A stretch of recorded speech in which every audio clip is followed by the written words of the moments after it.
You see, everyone sitting here this night, and I didn't know how else to put it but this.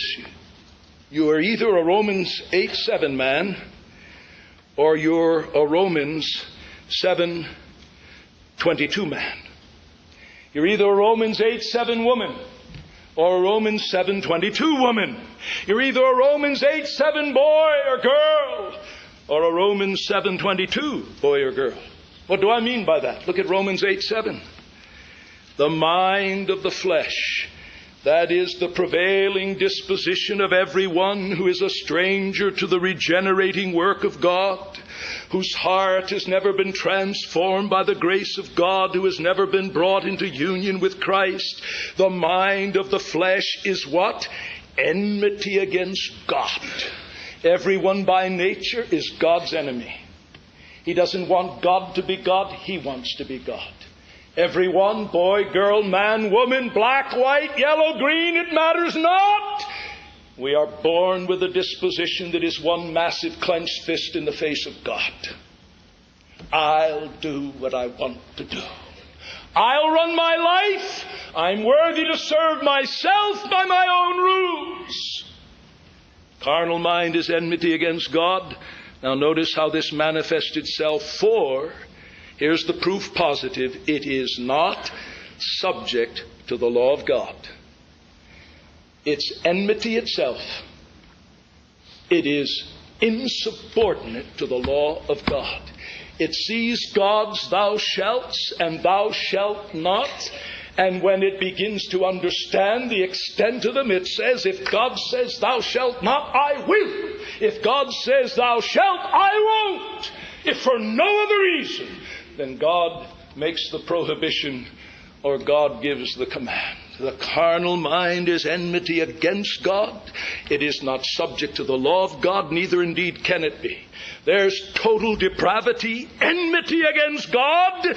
There's total inability, not subject to the law of God, neither indeed can it be. Now that's what we all are by nature. That's what Paul was by nature. But what had he become by grace? He'd become a Romans 7:22 man. I delight in the law of God after the inward man. How did he come to delight in that? With respect to which he once was not subject, because his relationship to the God of the law was radically transformed in his dealings with God through Jesus Christ. When he came into the possession of the salvation of God in Jesus Christ, from the enemy of God, he becomes the Son of God. He becomes the friend of God. He becomes the covenant subject of God. And loving God, he now loves his law. And he says, I am one who delights in the law of God after the inward man. Now, which are you? Which are you? Are you a Romans 8:7 man, woman, boy, or girl? Or a Romans 7:22 man, woman, boy, or girl? You can't be both.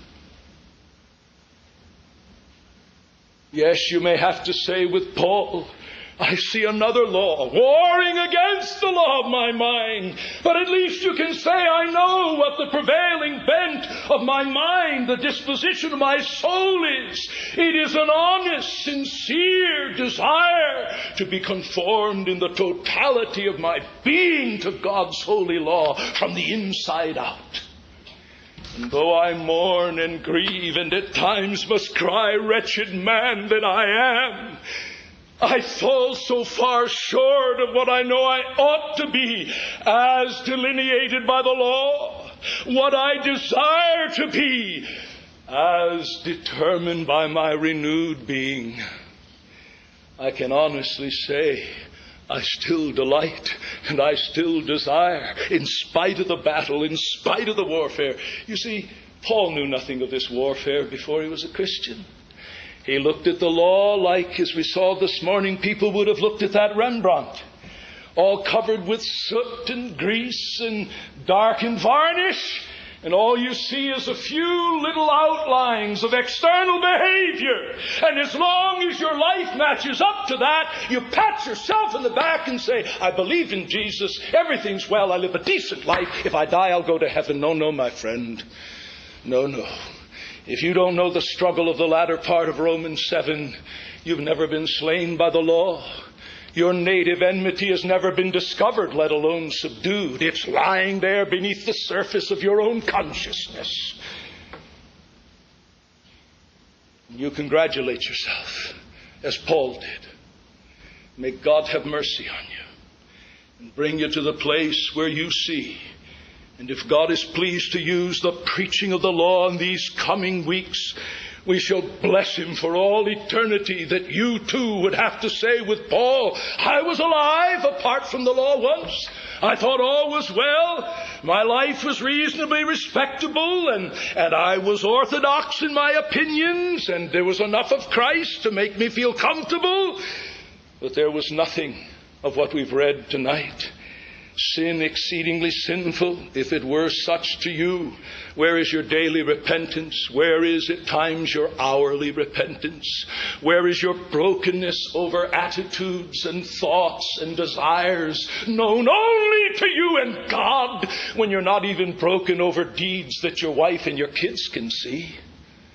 Don't tell me any man or woman is broken over his secret thoughts who won't be broken over his angry words, over his hasty deeds, over his selfish acts in his family.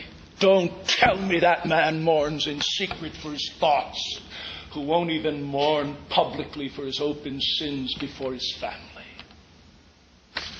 And I fear there are some of you in that category.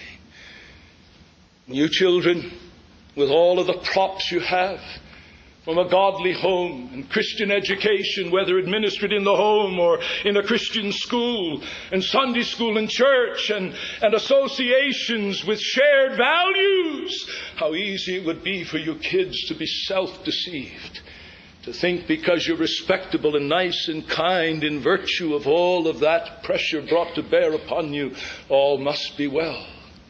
I ask you kids, have you seen that left to yourself, you could be as vile and foul as any kid born and reared in a ghetto, in a single-parent family, born in illegitimacy, never knew who his father was, abandoned by his mother, or shunted from one place to another while she pursued her other relationships and her drugs, brought up in a context of violence and cursing. Do you kids really believe that as foul a little child as that little product of the ghetto is, you could be, but for the grace of God? Do you really believe the potential is there in your heart for you to have the dirtiest mouth of any kid on the block? To have the most violent resistance to the authority of your parents of any kid in the school? Have you seen your heart, kids?